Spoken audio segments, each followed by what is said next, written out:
Hello guys. तो पिछले lecture में हम लोगों ने सीखा था कूलम लॉ के बारे में, जो कि ये कूलम लॉ है, ठीक है। और इसको हम इस तरह से भी लिख सकते हैं। और इसमें जो एप्सिलॉन नॉट था ये बताता है एब्सोल्यूट परमिटिविटी ऑफ स्पेस के बारे में ये जानकारी देता है, ठीक है। ये वैक्यूम के बारे में, इसका मतलब अगर इसमें वैक्यूम की बात की गई है, स्पेस की बात की गई, तो कुछ मीडियम भी आ सकता है, कोई भी और दूसरा भी मीडियम हो सकता है, ठीक है। तो इसमें हम लोग उस मीडियम के बारे में देखेंगे, ठीक। मतलब कूलम लॉ किसी मीडियम के लिए क्या होगा, डाइलेक्ट्रिक के लिए, ठीक है। और इसके बाद एक और पॉइंट आता है इसमें, वो रहता है सुपरपोजिशन प्रिंसिपल, सुपरपोजिशन प्रिंसिपल, ठीक है। अभी शॉर्ट में लिख के काम चला लेते हैं, ठीक। तो ये दो पॉइंट अभी और हैं इसके कूलम लॉ के। तो इन दोनों पॉइंट को पढ़ने से पहले हम लोग इस पर कुछ क्वेश्चन करते हैं। तो उन क्वेश्चन के थ्रू मैं ये समझाऊंगा, ठीक है। तो उससे अपने को कुछ अच्छा समझ आता है, ठीक। ऐसे लगता है कि हम लोग रटते चले जा रहे हैं और फीलिंग नहीं क्रिएट होती है, ठीक। मतलब अंडरस्टैंडिंग बहुत अच्छी सी के अंदर से आए। कोई भी कैसा भी घुमा के अपने से कुछ क्वेश्चन पूछा जाए तो वो थोड़ा सा कम रह जाता है, ठीक। इसके लिए कुछ न्यूमेरिकल छोटे से सॉल्व कर लेते हैं। जैसे एक एग्जांपल लेते हैं कि दो ये चार्ज रखे हुए हैं, ठीक है। और ऐसे इधर रख लेते हैं, जगह नहीं बचेगी। तो एक ये चार्ज है Q का, इधर भी एक चार्ज है Q का, ठीक है। और बीच का जो सेपरेशन है वो A है, ये डिस्टेंस कोई A है, ठीक। अच्छा, अगर पूछा जाए इन दोनों के बीच में कितना फोर्स अप्लाइड है, तो हम तुरंत लिख सकते हैं F equal to KQ² upon A², ठीक है। ये फोर्स अप्लाइड है, ठीक। अच्छा, अब क्या किया कि एक तीसरा चार्ज एक और लेकर के आए, जो इससे ही 90 डिग्री पर ऐसे करके, और यहाँ से A डिस्टेंस पर ही एक थर्ड चार्ज एक और रख दिया गया, ठीक है। अच्छा, वैसे हम जानते हैं कि इन दोनों में, ये तो दोनों लाइक चार्ज हैं, एक जैसे ही, दोनों पॉजिटिव हैं, तो इन दोनों में रिपल्सन हो रहा था, ठीक है। दोनों एक दूसरे को धक्का लगाने में लगे हुए, तो झगड़ा कर रहे थे ज़बरदस्त वाला, ठीक। दोनों में अच्छे से झगड़ा चल रहा था, ठीक। तो ये तीसरा एक और आ गया इसमें, ठीक है। ये तीसरा एक चार्ज और बीच में कूद पड़ा। तो इसके आने से अब ये देखना होता है कि इसके आने से इन दोनों के बीच में क्या असर आएगा, ठीक है। इसके आने से इन दोनों के बीच में इंडिविजुअली जो ये दोनों काम कर रहे थे, पहले झगड़ा कर रहे थे, इन दोनों के झगड़े में इसके आने से क्या इफेक्ट आएगा, ठीक। तो रियलिटी ये होती है कि इसके आने से अगर सिर्फ इन दोनों को देखोगे तो कुछ भी इफेक्ट नहीं आता है। वो जैसा झगड़ा पहले कर रहे थे वैसा का वैसा ही करते रहेंगे, कोई फ़र्क नहीं आएगा, ठीक है। लेकिन अगर नेट देखोगे, ठीक है, टोटल अगर देखो इन तीनों की वजह से, मतलब इसके आ जाने की वजह से भी, इसके और इसके वजह से इस पर क्या असर आएगा, तो बदल जाएगा, ठीक है। इन तीनों की वजह से क्या इफेक्ट होगा वो बदल जाएगा, ठीक। लेकिन अगर ये पूछो कि इसके आ जाने से इन दोनों के बीच में क्या फ़र्क आएगा, कुछ भी नहीं होगा। ये दोनों जैसा काम कर रहे थे वैसा का वैसा अभी भी करते ही रहेंगे, इस पर कोई इफेक्ट नहीं आने वाला है, ठीक है। तो इसके आ जाने से नेट पर इफेक्ट आएगा, ठीक। अगर नेट फोर्स अपने से पूछा जाता है तो वो अलग हो जाएगा, वो हम बता सकते हैं अभी, ठीक। देखते हैं, उसको भी ज़रा कैलकुलेट कर लेते हैं। इसको ज़रा इधर लिख लेते हैं, F equal to KQ² upon A², ठीक है, ठीक।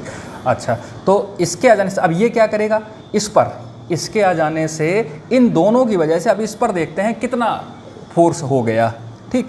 चलो, तो ये तो इसको इधर धक्का दे रहा था, इधर ही देता रहेगा, ये थोड़ी अपना कुछ बदलेगा। ये आ गया, ये कहेगा भाई हम भी अलोंग टू लाइन ज्वाइनिंग ही ये फोर्स अप्लाई करते हैं, कूलम लॉ, ठीक है। तो अलोंग टू लाइन ज्वाइनिंग ये इधर को फोर्स अप्लाई कर देगा एक, ठीक। अच्छा, इन दोनों का जो फोर्स था वो ये था F1, ठीक है। इन दोनों के बीच में जो फोर्स था उसको क्या लिखेंगे, उसको F2 नाम दे देते हैं, इधर लिख लेते हैं F2 इक्वल टू, देखो क्या आएगा, KQ² अपॉन A², ये भी वही रहेगा क्योंकि डिस्टेंस भी सेम है, चार्ज भी, वो मैग्नीट्यूड भी वही सेम है, ठीक है।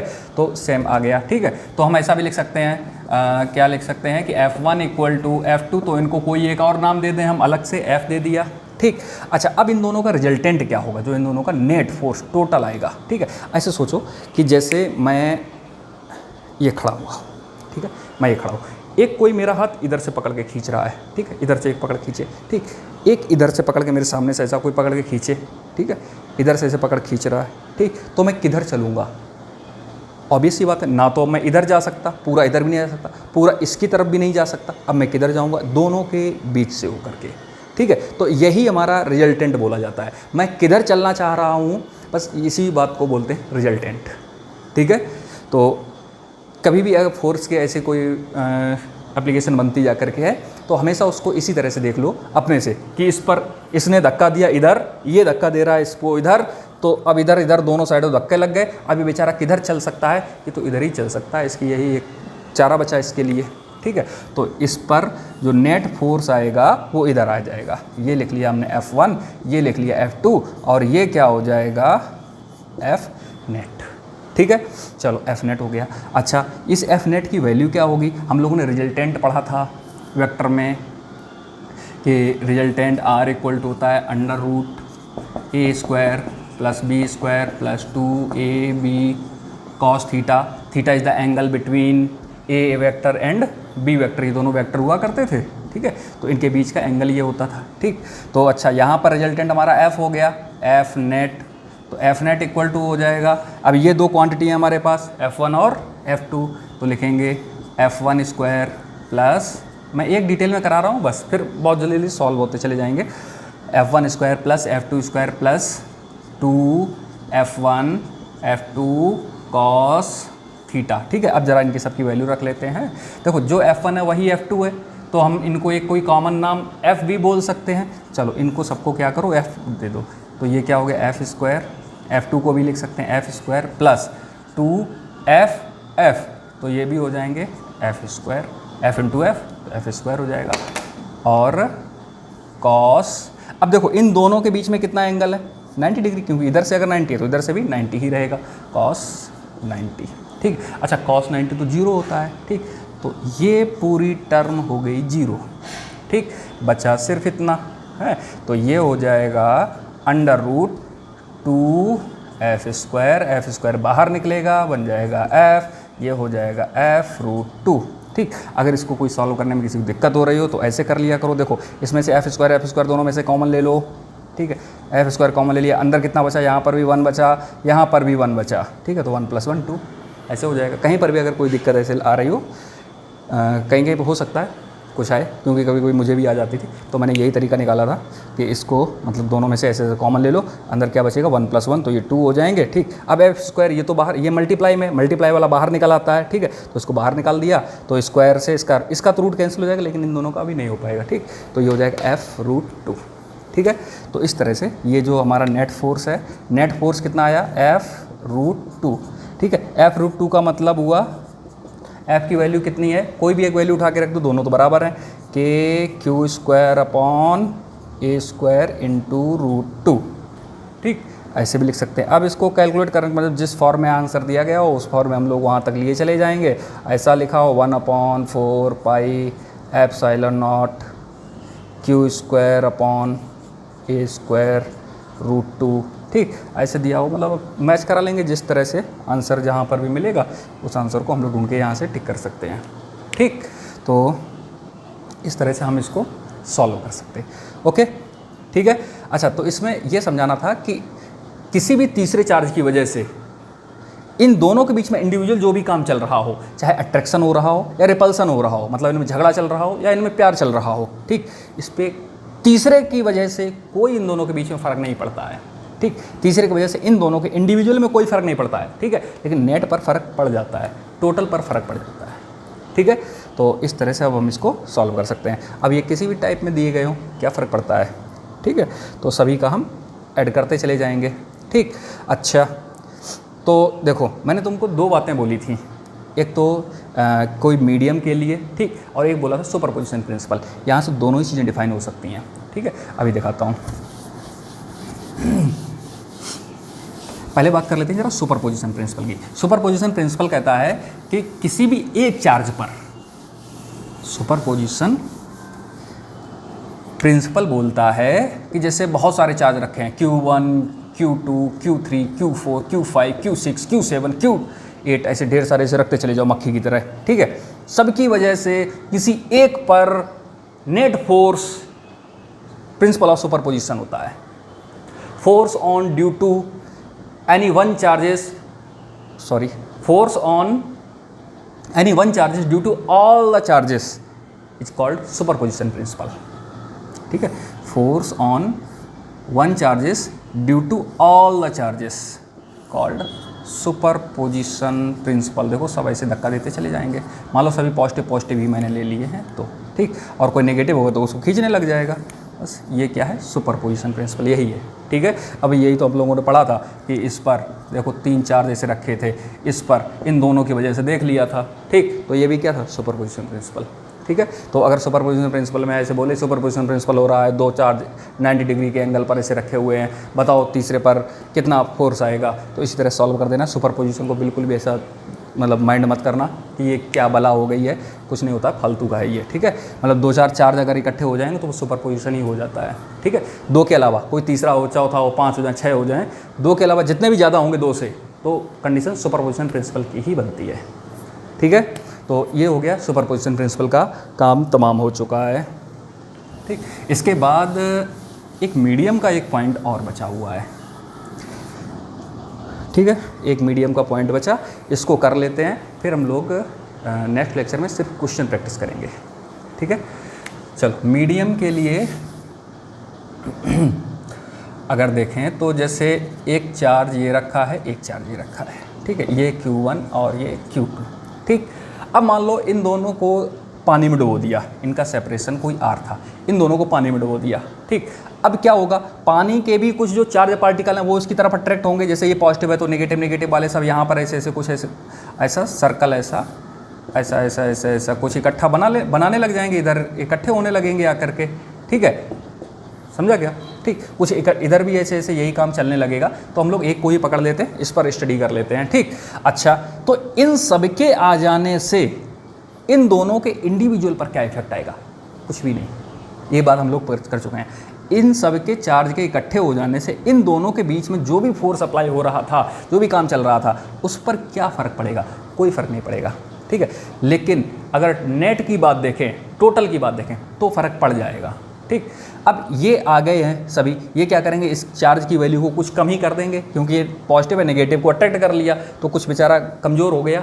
ठीक है, ये भी कुछ कमज़ोर हो गया, तो जो फाइनली होता है अपना फोर्स वो रिड्यूस ही हो जाता है। ठीक, तो इसलिए लिखा देखा होगा 1/4 पाई एप्सिलॉन नॉट, ऐसा के भी लिख देते हैं, और Q1 Q2 अपॉन R²।